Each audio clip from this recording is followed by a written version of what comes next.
خالد يوسف أعلن إن يعني عودة حنان ترك للسينما أو للتمثيل عموما هي مستحيلة جدا. وأنا مش عارف ليه هو بيحاول معاها، بس يعني هو قال إيه؟ أتكلم بوضوح عن يعني إن أنا حاولت أتكلم مع حنان ترك، لكنها طبعا حالة ميؤوس منها، ويعني بتقدر تسكت خالص ومتعرفش ترد عليها لما تقولك أنا كده مبسوطة وكسبت راحة البال. فطالما هي سعيدة يبقى خلاص. وانا مش فاهم يا استاذ خالد، ما مصر مليانه مواهب وانت ياما اكتشفت مواهب، واكيد بتقابل مواهب كتير جدا في حياتك. اشمعنى حنان تركي يعني؟ ما تسيبها يا اخي، يعني حره في حياتها يعني.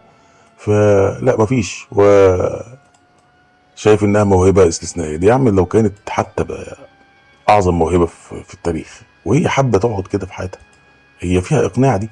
امال فين الحريه والفن والكلام ده؟ وايه حاله ميؤوس منها دي؟ ما اسمهاش حاله ميؤوس منها، اسمها واحده ست قررت تختار حياتها بشكل اللي هي عايزاه. يعني مش فاهم انا بصراحه. وبعدين يعني عندك مواهب كتير جدا يا استاذ خالد، ودائما ما انت حتى بتكتشف مواهب جديده. فخلاص بقى.